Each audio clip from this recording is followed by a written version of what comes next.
always the whiteboard. Free expression is a foundational right from which all others naturally flow, and this is why it should be universal.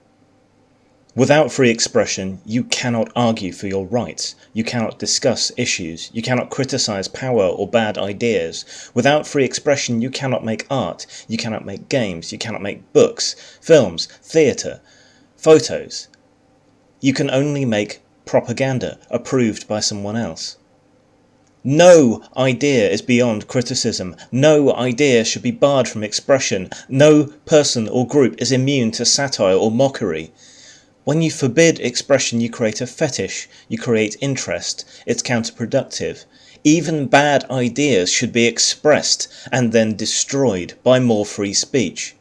Are there any limits? Only harm. If you can prove harm, and this is contextual, then perhaps you can justify temporary constriction or contextual constriction. Pornography or gore may arguably harm a young mind not yet ready to consider such material, so we should limit by age, not ban it.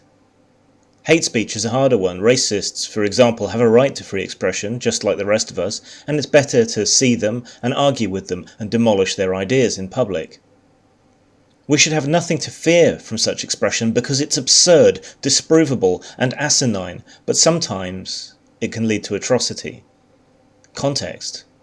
Today is not 1930s Germany, despite some economic similarities. The result need not be the same. Liberty is what we fought for then, what we should defend now. It's frankly unbelievable that it's still necessary to argue for free expression, but progress must be defended. It's equally unbelievable that it's the people defending this past progress who are today being called reactionary. Still, unbelievably, it is the people calling themselves progressive that are arguing for a rollback of free expression. For safety, for security, or rather for preserving the feelings thereof. To save everyone from wrongthink, without ever showing how or why it's wrongthink. No logic, no reason, no evidence, not even rhetoric, just no platforming, shaming, not answering them, not arguing back, just saying you are wrong.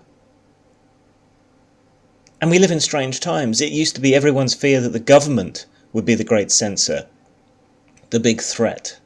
McCarthyism, the church. It isn't. It's the shrill mob abetted by the pundits and sometimes used by government to justify the crackdowns that they desire.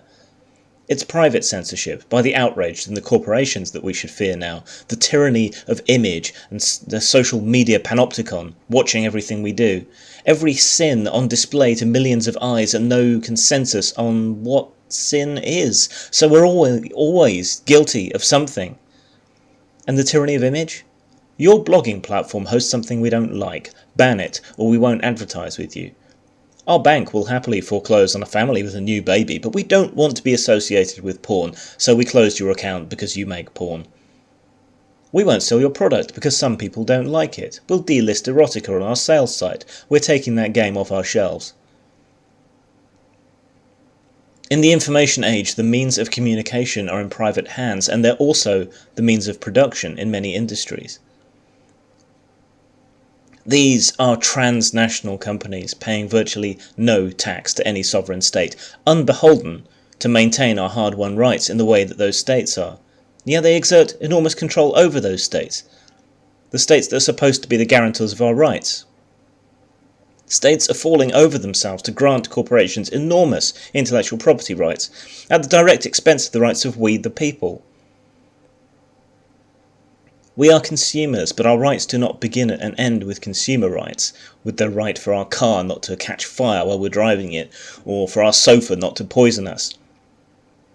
They extend to dignities and freedoms as human beings.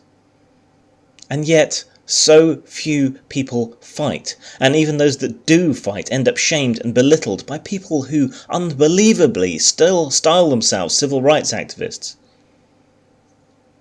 Established civil rights interests, religions, governments, corporations, all of these groups, all of these people seem to want to erode and take away those hard-won rights, in many cases the very rights that they themselves have exercised and which we won for them.